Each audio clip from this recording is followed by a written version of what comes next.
रिश्तों की डोर। शालिनी, पापा सागर का फोन नहीं आया, लगता है उसे बुरा लग गया। हिम्मतलाल जी, बेटी अब मैं क्या कह सकता हूँ, यह तुम दोनों का आपस का मामला है। तभी सुशीला जी किचन से निकलकर आ जाती है। सुशीला जी, बेटी तूने उसे 2 दिन दिए थे, इसका मतलब तो यही है कि वह शादी नहीं करना चाहता। अब तू उसका पीछा छोड़कर आगे बढ़। यह सुनते ही हिम्मतलाल जी को गुस्सा आ गया। वे बोले, हिम्मतलाल जी, किसी मजबूरी का फायदा उठाना अच्छी बात नहीं है। तुम दोनों माँ बेटी अपनी जिद में यह भी भूल गए कि उसने शालिनी की कितनी मदद की थी जब वह नौकरी के लिए भटक रही थी। शालिनी को कुछ याद आता है। सागर, देखिए मैडम, आपकी क्वालिफिकेशन कम है, इस जॉब के लिए हमें एक्सपीरियंस वाला स्टाफ चाहिए। शालिनी, सर एक चांस दे दीजिए, मैं 2 महीने में सारा काम सीख जाऊंगी। सागर, मैडम मैं आपको नहीं रख सकता, आप टारगेट पूरे नहीं कर पाएंगी। यह सुनकर शालिनी रोने लगती है। उसे रोता देखकर सागर उसे बाहर ले जाता है। कैंटीन में बैठकर सागर उसे समझाता है कि वह इस जॉब के लायक नहीं है। शालिनी, सर मेरे पापा को बिजनेस में बहुत नुकसान हुआ है, मुझे नौकरी की बहुत सख्त ज़रूरत है। आप कुछ भी करके मुझे यह जॉब दे दीजिए, मैं दिन रात एक करके काम सीख लूँगी। सागर, ठीक है, मैं तुम्हें 1 महीने के लिए रख देता हूँ, लेकिन तुम्हें ऑफिस से जाने के बाद घर से काम करना होगा, तभी टारगेट पूरे हो पाएंगे और मैं तुम्हें ऑनलाइन गाइड करता रहूँगा। शालिनी, सर मैं आपका एहसान ज़िंदगी भर नहीं भूलूंगी। इस तरह दोनों एक ही कंपनी में जॉब करते करते नज़दीक आ गए।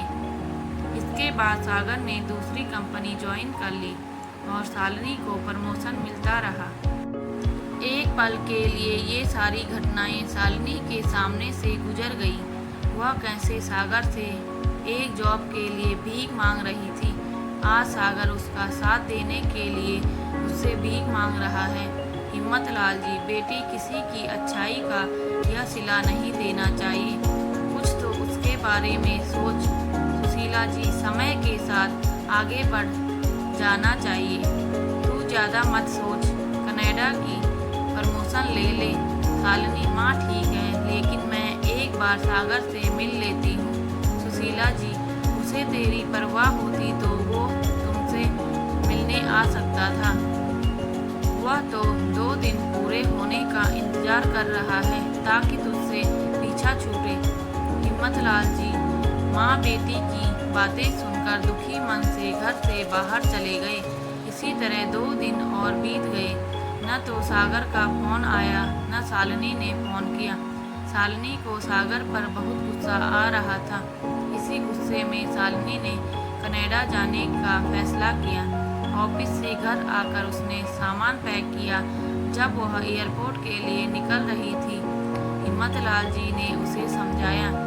हिम्मतलाल जी, बेटी तूने जो फैसला लिया है उसके लिए मैं तुझे कुछ नहीं कहूँगा, लेकिन जाते समय एक बार सागर से मिल ले या फ़ोन पर बात कर ले। शालिनी की आंखों से टप टप आंसू बह रहे थे। शालिनी, नहीं पापा, उसने एक बार भी मेरे से बात नहीं की, अब मैं उससे कभी बात नहीं करूँगी। यह कहकर वह एयरपोर्ट के लिए निकल गई। कनाडा पहुंचकर उसने सबसे पहले अपनी सिम चेंज की, जिसमें सागर उससे कांटेक्ट न कर सके। कुछ ही दिनों में वह अपने काम में बिजी हो गई। सागर से उसका संपर्क बिल्कुल ख़त्म हो गया था। उसे आज़ादी सी महसूस हो रही थी, लेकिन शाम के समय उसे कभी कभी सागर के साथ बिताए लम्हे याद आते तो उसकी आंखों से आंसू बहने लगते थे। शालिनी को कनाडा गए 6 महीने बीत गए। इसी बीच उसे सागर की कोई खबर नहीं मिली। एक दिन वह ऑफिस से घर आई, खाना खाकर सोने जा रही थी, तभी हिम्मतलाल जी का फोन आया। हिम्मतलाल जी, बेटी कैसी है, कई दिन से फ़ोन पर बात नहीं हुई।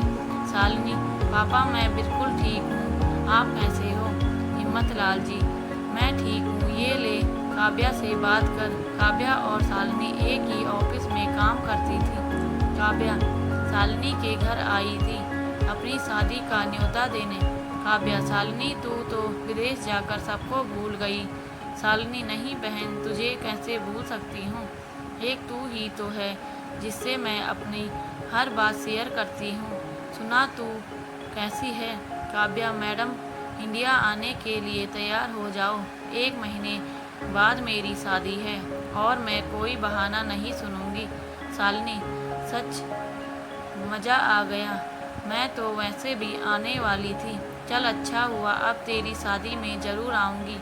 काव्या, हाँ आजा, बहुत मज़े करेंगे। शालिनी वापस आने की तैयारी करने लगती है। वह छुट्टी के लिए अप्लाई करती है, उसे छुट्टी मिल जाती है। शालिनी एयरपोर्ट पहुंचकर देखती है तो सामने उसके मम्मी पापा खड़े होते हैं। इतने दिनों बाद किसी अपने को देखकर उसकी आंखें छलक आती हैं। वह दौड़कर उनके गले लग जाती है। दोस्तों, यदि आपको हमारी कहानी अच्छी लगी हो तो प्लीज़ लाइक, कमेंट, शेयर और सब्सक्राइब ज़रूर करें। धन्यवाद।